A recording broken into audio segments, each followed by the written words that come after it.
Topic number one, which brings us to number two, and that is about the franchise left tackle that has been in Baltimore since 2016, Ronnie Stanley, set to hit free agency next month, Sarah. And I think you can feel pretty confident as a Ravens fan leaving today's press conferences that he, as we suspected he might based on Jeremy Fowler's reporting within the last couple of weeks, Sarah, is a priority. Can we safely say that? He is a priority re-signing him. I think we could go further than that and say, like, they will re-sign him, barring some meltdown in negotiations. And why do we say that? Well, listen, between Harbs and DaCosta, here's what they had to say when asked by you about their future left tackle. The deal the last time, so that's great. He and I have a good friendship. We've known each other for a long time. He's got a great agent in Kim Miale. Never want to say 100%, but I feel good that we'll have a good, healthy debate, a good process. We're going to meet with Kim in Indy this week, and I'm optimistic that we'll be able to get a deal done. That's about as bold as you're going to get from the Ravens GM when he says you can't say it's 100%, but I feel good. And then later when John Harbaugh was at the podium, he straight up said, I think we'll probably keep Ronnie Stanley. Like, I'm hopeful we will. So, like Eric said there, he's going to be negotiating there in Indy with his agent. And so they're going to want to get this done before free agency officially opens. Really, it's like we're a couple weeks away now, right? It's like March 12th. Yeah, March 12th. So looks like both sides are committed to getting this done. And unless they're like a gulf apart, which you'd think for them to talk that boldly, that you can't say 100%, but I feel good. And Harbaugh saying we're probably going to get it done. If you're going to be that bold from the podium, you've probably already have basic parameters set up. I'll give you some context. My priorities going into the press conferences were Ronnie and Lamar. Unfortunately, because of the scrum and because of how much of a mosh pit it became, and other questions that sometimes are posed about non-football related stuff, with everything being in a 15-minute window, I was only able to accomplish one of my two, and that was the offensive line. So how I did this was, first and foremost, I asked Eric, I said, if you were to lose Ronnie in free agency, would you feel comfortable? How comfortable would you feel sliding Roger to the left-hand side in year two? Mm-hmm. Of course, stood by him, wasn't surprised by that. But speaking to the decision on that, he said it was a coaching one. So I said, okay, I'll wait till the coach comes up then. So when Harbs comes up to the podium, the way I started it was, hey, here's the question that I asked Eric earlier. He referred to it as a coaching question. So I'm going to ask you, do you feel like you would feel confident in moving Roger over? I didn't even ask about Ronnie. I said, if you were to lose him in free agency, I wanted to focus on Roger, though, so we could gain more of a knowledge point of how they feel about him after 1 year. And Sarah, he took it in this direction. You already said the quote. It's up on the screen. I think that we're going to probably keep Ronnie, but he also gave a tremendous amount of confidence in Roger. So I think we can put it in ink that they're going to run it back on the left and right-hand side. Their bookend tackles are all set for 2025. Absolutely. When you say they're all set, I mean, Bobby, this is massive. You and I did rankings last week of the biggest needs on the team, right? And we both said the left side of the offensive line, specifically the left tackle position. And we talked yesterday in our preview of the combine about how what happens with him will have wide-ranging impacts, like ripple effects.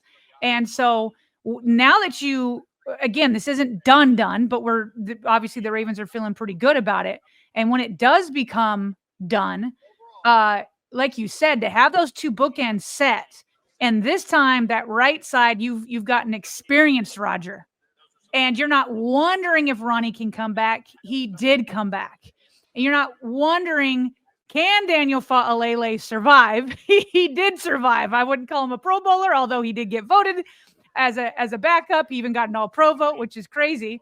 But he will now be in his second year of transitioning from right tackle to right guard. You're going to continue to have Linderbaum. And then they expressed a lot of confidence in Voorhees. But that is, if you re-sign Ronnie, it's just that left guard position left. And Eric DeCosta talked about how confident he felt that a guard in the late, first round, second round could be an immediate impact starter. Yeah. So if they do end up, say, using a second round pick on a guard, then my goodness, you are set, and you did put up a wall for Lamar Jackson, which obviously is of utmost importance. I'll add one little follow-up here, and you just kind of referenced it, the Voorhees part of the discussion. I know you and I were sort of going back and forth within the last week or so in terms of trying to jog our memory. How did Andrew end up losing his starting job at left guard, right? And we ended up being reminded that it was due to injury. Correct. So one of my follow-ups to this question about Roger and Ronnie and whatnot was, why did Andrew, just to confirm from Harbs, like, why did Andrew lose that spot? Was it due to injury? And he essentially said, look, we liked where McCary was at that point. We liked the continuity. And rather than throw a young guy in who was rehabbing at the same time, we're just like, look, this is going to be a future guard of ours. And so I think you can feel pretty confident, unlike this time last year, that you have a projected starting five. Right. Like, you can feel pretty good, like you said, barring something unforeseen taking place in negotiations with Ronnie. You can feel pretty good that come week one, it's going to look pretty darn similar to last year. Well, it's going to look better than last year in terms of week 1 to week 1, because there were so many question marks that first week. And remember, Roger wasn't starting week 1. So I think what their goal is to pick up where they left off at the end of last year and then continue the upward trend. That's kind of the goal. Sure. So, so all 5 of the projected starters, and again, this could change with the draft, but all 5 of them now have experience, although Voorhees doesn't have a ton of experience. He had, a game or 2. But 4 of the 5 have at least a full season of starting experience under them, and they're young, minus Ronnie Stanley. But 4 of those 5 guys are young. So this transition that they said they were going to start doing at the beginning of last offseason, they said a year from now, we're going to look good. And I remember at the time being like, that's cool a year from now, but I'm scared right now. Yeah. And it was scary in the beginning of the season. But now that we're here and we're a year later, there's definitely more confidence than where we were last time at this year. No doubt about it. And EDC mentioned that he's mentioned it a couple times, those comments. And hey, it ended up, they took their lumps early. But a year later, the rebuild is very much not still in play. The rebuild worked, and now you hope that you can build off of that, to your point. Today's episode, before we get to topic and takeaway number 3, is brought to you by our friends at Manta Sleep. It's the official sleep mask partner of the Vault, and these sleep masks give you true 100% blackout for deeper sleeps. You've got C-shaped eye cups for unbeatable side sleep comfort that are built into these masks. 0 pressures applied to your eyelids or lashes. You got advanced materials and ventilation for unmatched breathability. And when you click on the link that's included in the show notes or as a pinned comment in the live chat, you can see the Bluetooth sound mask, the Manta Sleep Mask Pro, the Silk and the original sleep masks are available to you. Maybe you got kids at home you want to try out for ages 6+. You've got the steam mask with heat to relax and moisturize your eyes. You've got the cool therapy to soothe your eyes and sinuses, and a weighted mask as well. So there's just so many different options. They're constantly retooling this website. It's easy to navigate. You got features like the white noise machine and a bunch of different add-ons as well.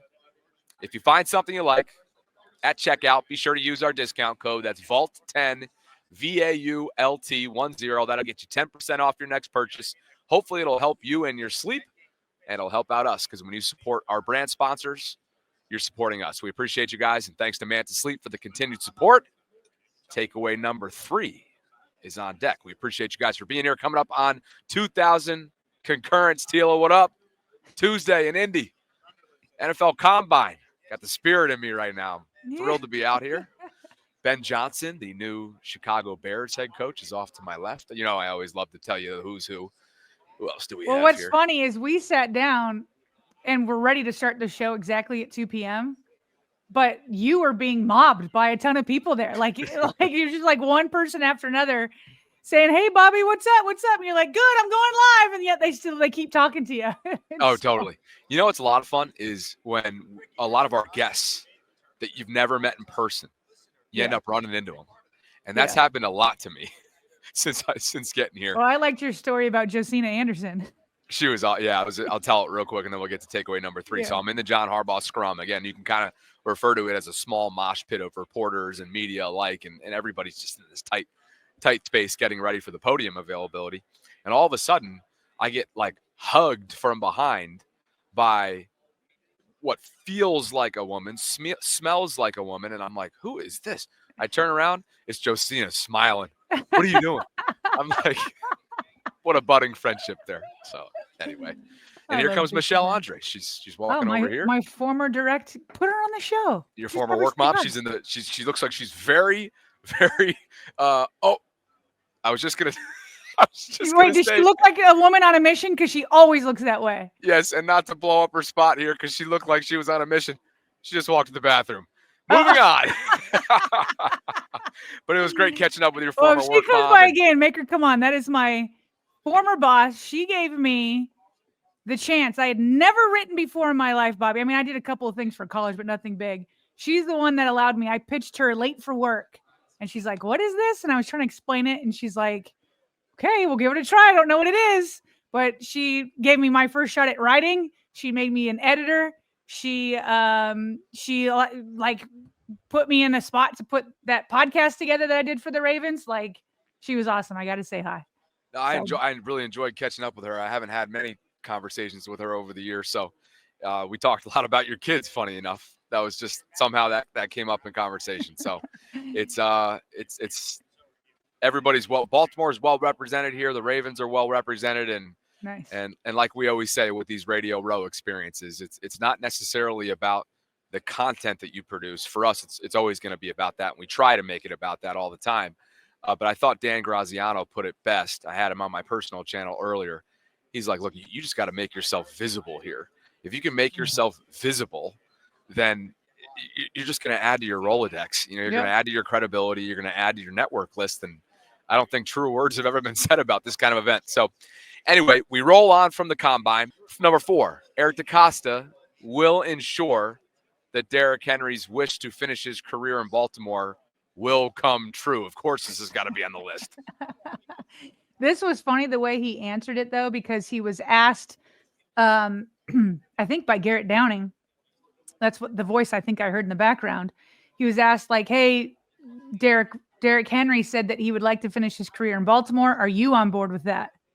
And Eric says, well, I see Michelle over here, the same Michelle that you talked to and just went by there for a second. He said, well, I see Michelle over here, and she helps decorate my office wall. We have a picture of Derrick going up on my wall. So what does that tell you?